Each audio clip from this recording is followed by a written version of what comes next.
I've been a resident of Old Lyme all my life. In May, that'll be 69 years, unfortunately. But my grandfather on my father's side ran the funeral home in Old Lyme, and my father worked with him. And they sold that business in 1960 when I decided not to become an undertaker. And my other grandfather, or step-grandfather, was Dr. Devitt, who practiced medicine in Old Lyme for around 50 years and lived on Lime Street. And he was my other grandfather, or basically the only grandfather I ever knew.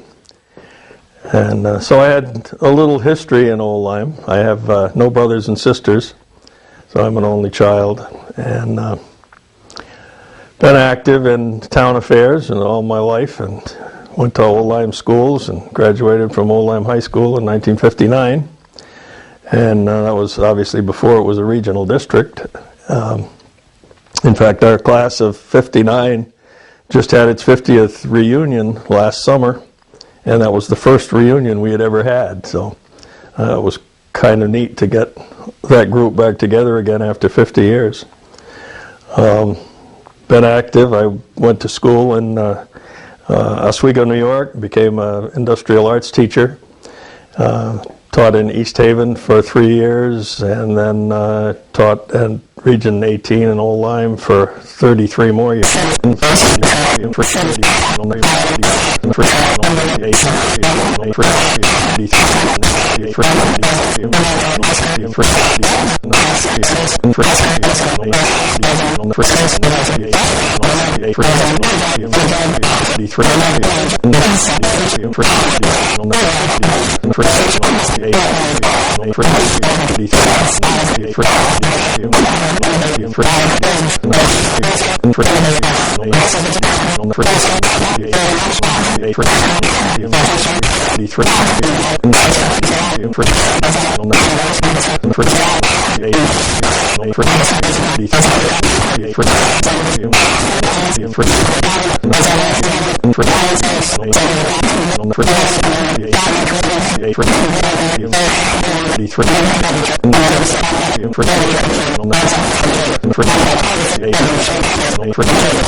Fire equipment in Waterford as a fire apparatus maintenance person, and my other son David works for shoreline sanitation, designing and installing septic systems and so on.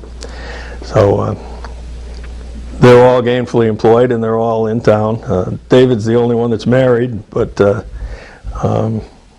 Jim and Ann are both still single. Let me ask you a question. Tell me what is it that you would want your children to know about the Old Lyme that you grew up in? That it was a small town. Everybody knew everybody and, respected everybody. It was a very nice town to grow up in. there were lots of things that went on, civic organizations and things it kept people busy. The school was small. There were only 23 kids in my class in school, so everybody knew everybody, and were very friendly. And out of those 23, as I mentioned before, 17 came back to a reunion 50 years later. So that was kind of neat, and we developed those kinds of friendships. And I think they've gotten a little bit of that by volunteering through the fire department and so on. And the fire department is an organization that treats everybody equally, and it's made up of people from all walks of life, and they all mix together and do the same thing for a common cause. And I think my kids have learned a lot from that, just being able to deal with adults as they grew up and being treated as an equal. And those are the kinds of things I think that I remember about Old Lyme, that I've tried to instill in them, and obviously something must have clicked because they're still here. So they've obviously had chances to go elsewhere, but have stuck around and all living in Old Lyme. So. And let me ask you about maybe changes in the fire department.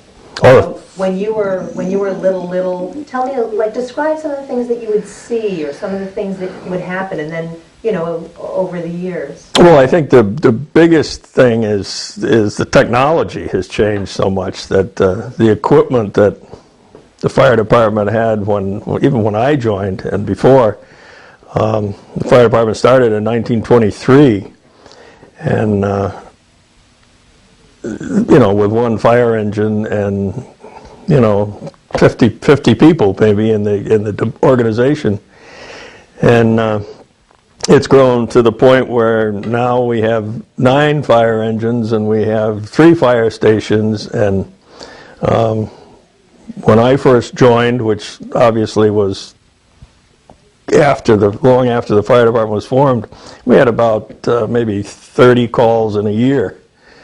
And now we have about 350. So, I mean, it's quite different as far as the activity goes.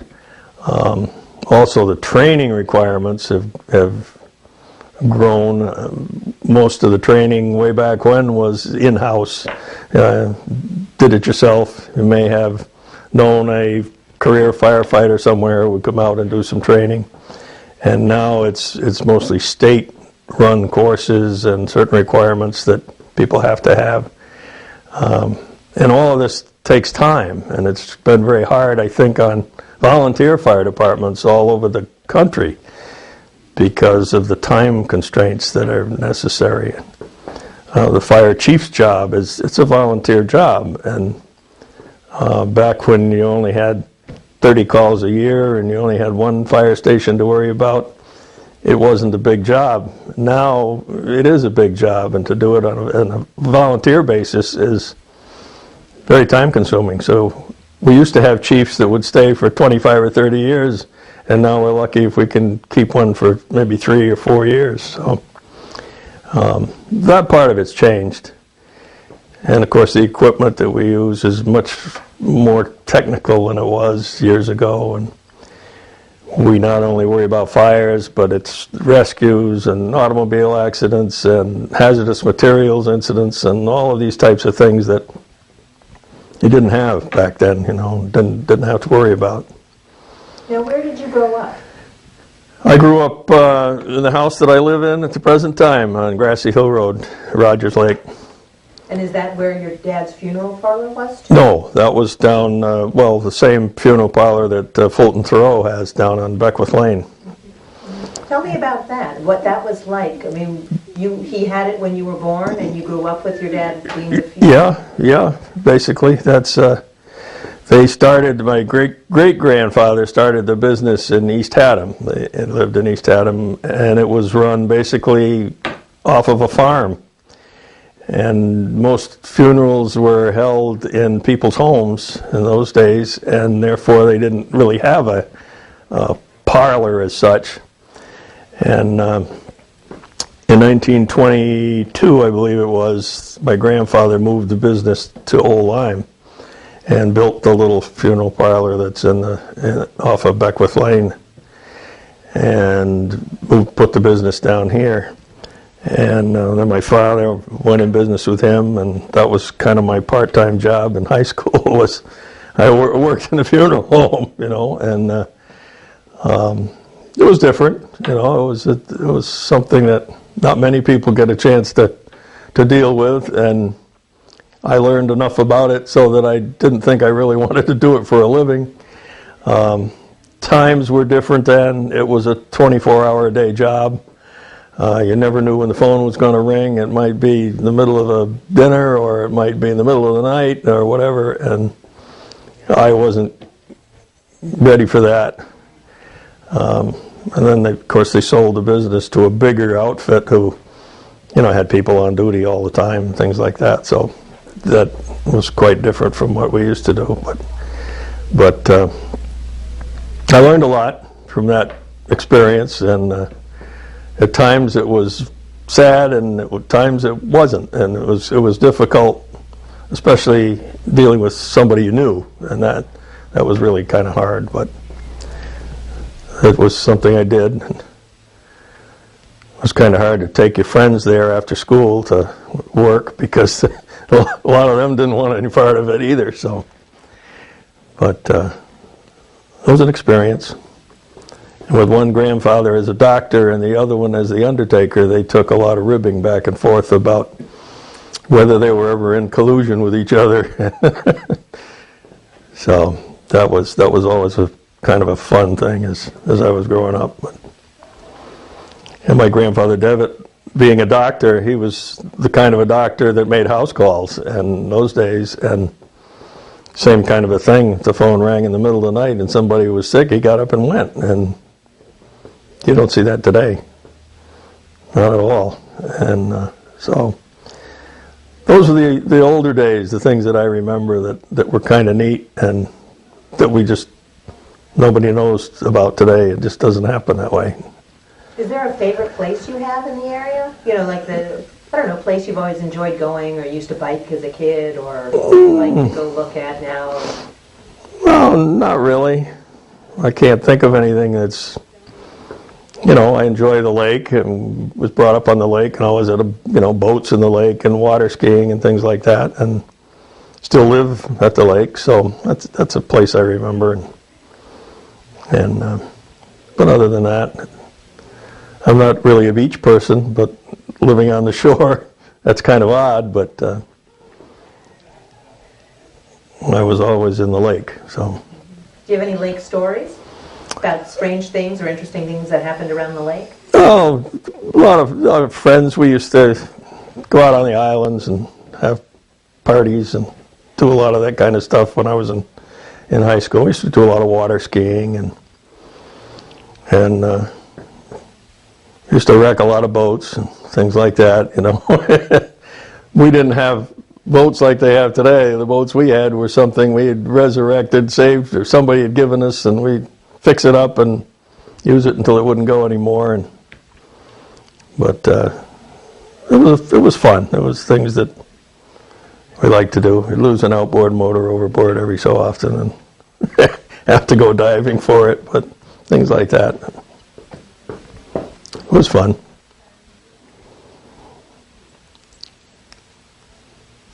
So, growing up in Old Lyme was, a lot of people don't like it today. They think there's nothing to do here, and as soon as they get out of high school, they're gone. And I don't know, we always found things to do.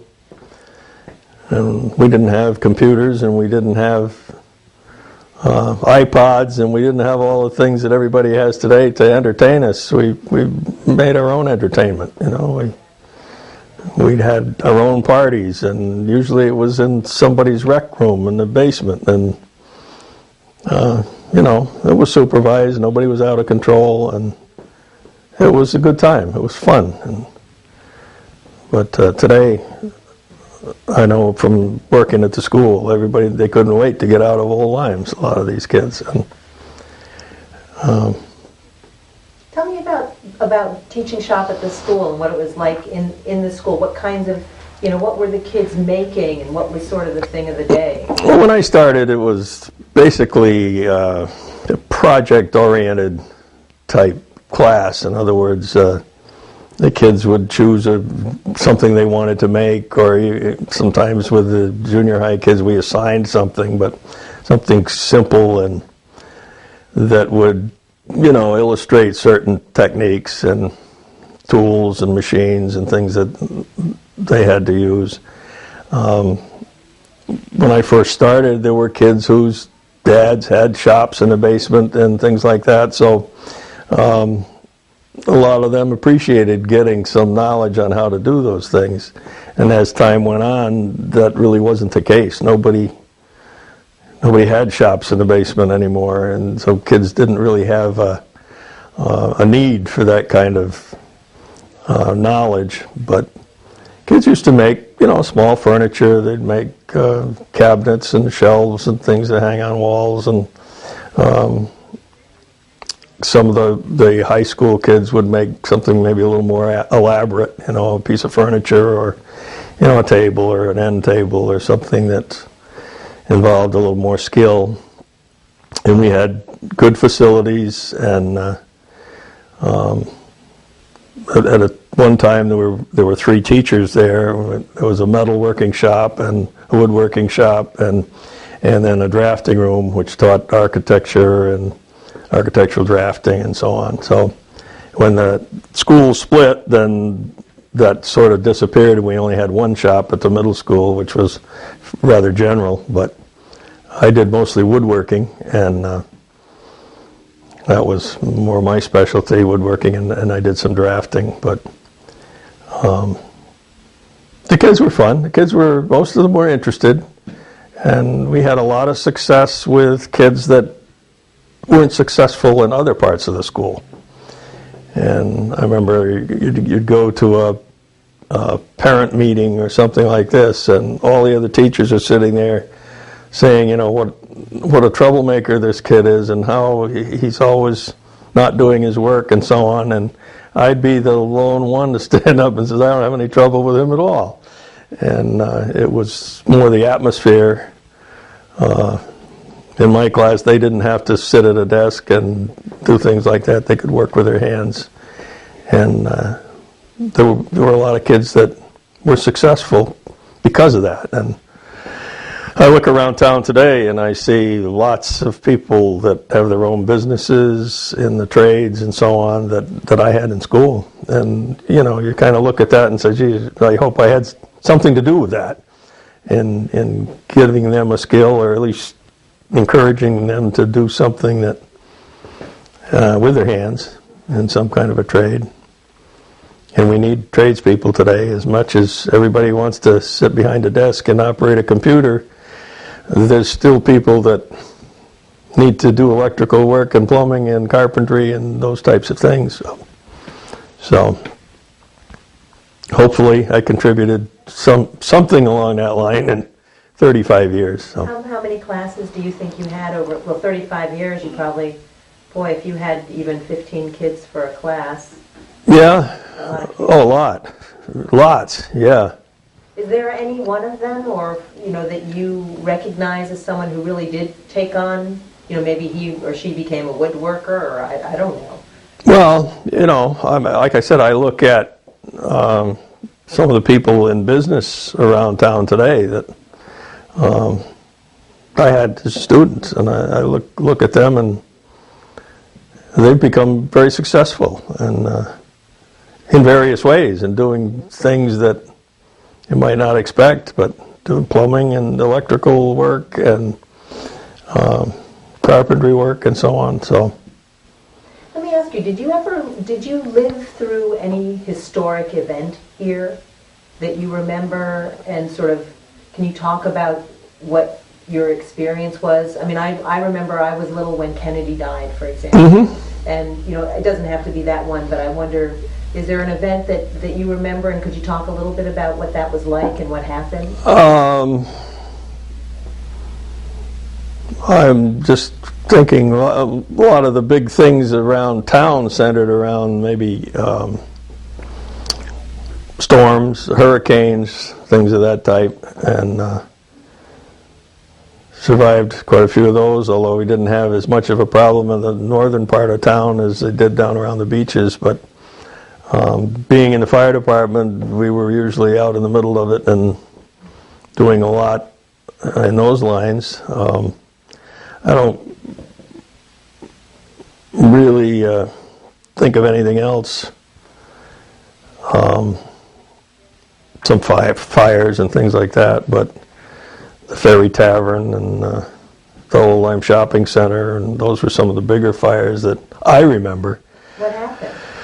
The Ferry Tavern was a restaurant down where the DEP headquarters is. It was a big restaurant on the river, and it burned to the ground, and nobody really knew why at the time. That was in 1971, I believe, and everybody kind of figured that the owner was in trouble and needed some insurance money or something, and I think he'd had a few prior fires in other restaurants and things like that, but nothing was ever proven.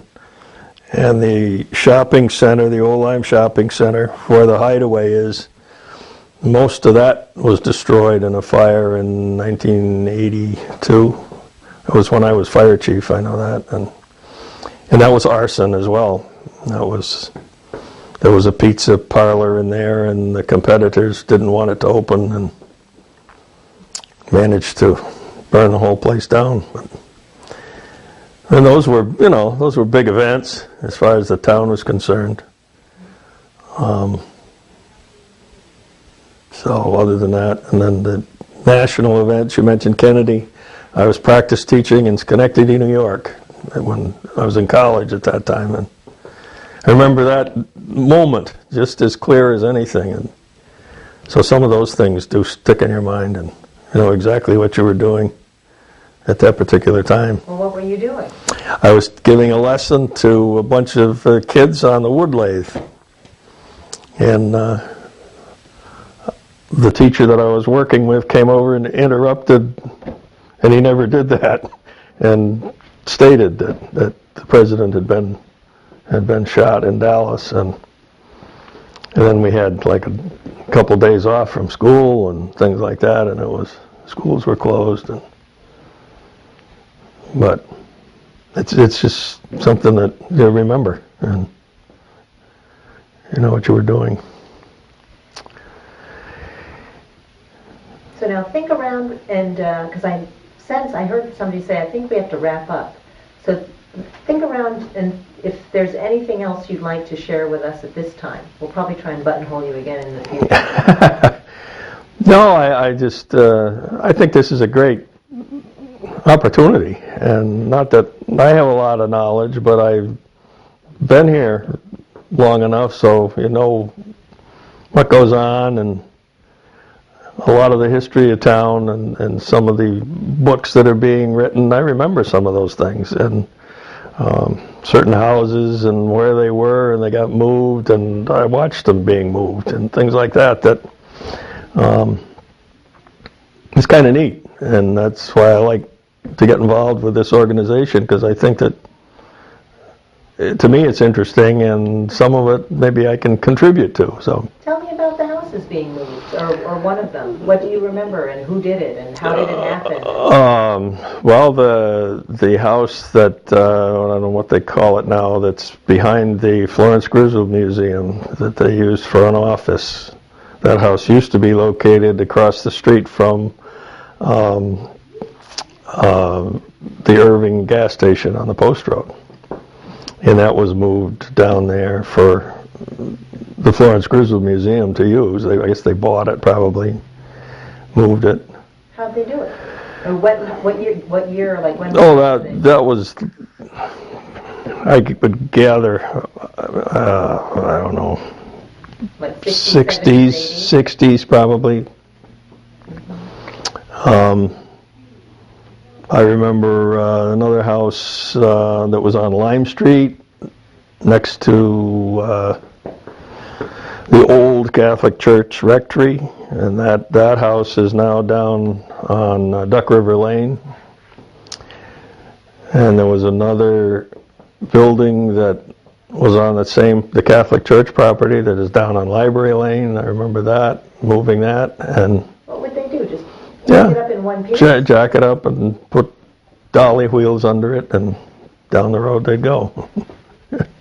The big house on was at the corner of Smith's Neck and 156 that Jennifer's father bought and moved that down onto Griswold Point, and that's way out on Griswold Point at this time. But that house used to be right at the corner. That was a big deal when they moved that, because that was a big house. And so a lot of those things that you read about, and I can remember moving a lot of that stuff around. So maybe that's just a sign I'm getting too old. I don't know. Never. Yeah, I hope I got a couple of good genes. My mother just passed away last fall at 101, so I hope I got a couple of those genes in my body somewhere to keep me going and keep me healthy. So.